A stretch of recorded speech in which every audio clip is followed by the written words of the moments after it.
Ракот на грлото од матката е четврт најчест карцином кај жените. Благодарение на вакцинацијата против ХПВ и редовните скрининг програми, оваа болест може да биде целосно спречена.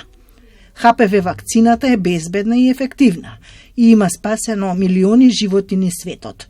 Што е ХПВ? Од што штити вакцината и како делува? Вакцината штити од ХПВ. Тоа е хуман папилома вирусот.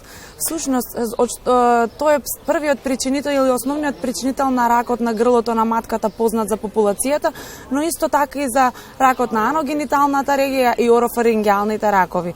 Зошто е битна и како делува? Значи, таа создава еден имунитет што подоцна доколку дојде индивидуата во контакт со овој вирус, ја неутрализира и не дозволува да создава, односно такви промени што ќе доведат понатаму до рак. Зошто е важно вакцината да се прими во младост? Важно е вакцината да се прими во младост, односно пред сексуалните активности, пред индивидуата да дојде до контакт, односно да се инфицира со овој вирус, а воедно во тој период од младоста имуниот систем е најактивен и најбрзо може да ги создаде тие антитела што понатаму ќе неутрализираат и ќе не штитат од овој вирус. Дали само женските или и машките лица треба да ја примат оваа вакцина? Многу често оваа вакцина е поврзана со жената и со женското здравје, бидејќи на самата јавност е позната дека штити од ракот на грлото на матката, но апсолутно е битна и за машките индивидуи, бидејќи тие понатаму би биле онаа алка на преносителство, а воедно кај мажите и текако е застапено оној орофарингеален карцином што е асоциран со овој вирус. Што се факти, а што е мит за поврзан со ХПВ вакцината? Видете вака, има многу митови што се поврзани со ХПВ вакцината. Како мит е она дека може би предизвикува побргу да стапат во сексуални односи, дека е многу опасна и ризична, дека доколку се вакцинираат ќе се инфицираат со овој вирус, но не. Оваа вакцина и текако е испитана, и текако е безбедна и како да ви кажам, ни единствена алатка, односно место каде што би можеле ние да дејствуваме да не дојде до рак, бидејќи, знаете како, се бориме во светот да најдеме лек за ракот. Ние немаме лек за ракот, а овде го знаеме причинителот и како можеме да дејствуваме да го спречиме тоа. Дали се уште небезбедниот секс и ХПВ вакцината се табу тема?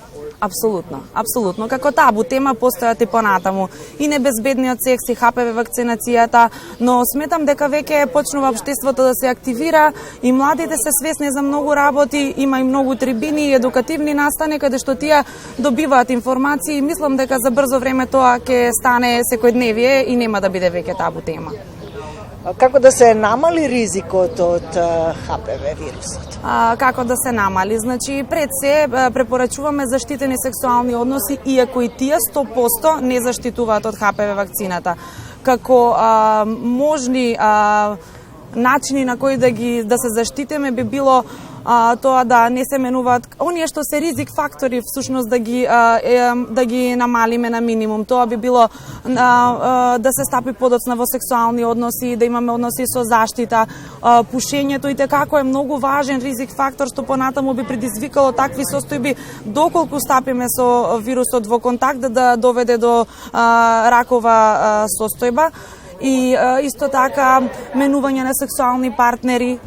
Што е превентивата од ХПВ? На што треба да се обрне внимание?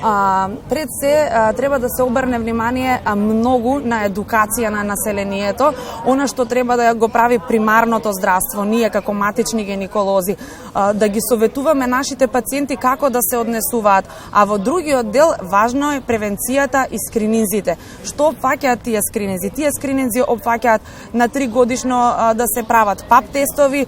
Многу важно е да се прави ХПВ типизација, бидејќи тоа е единствениот начин каде што можеме да го откриеме ХПВ вирусот и доколку знаеме дека тука е причинителот, би дејствувале директно на него за понатаму да немаме промена и на овие ПАП тестови. А за помладата популација која што не влага во превентивата и скринингот, би ги препорачала вакцините кои што апсолутно се препорачани и за женски и за машки индивидуи во возраста од 12 па до 25 години. Тоа е во скрининг, во превентивната програма, но апсолутно вакцината може да се прима и до 45 години и секогаш кога ќе има потреба.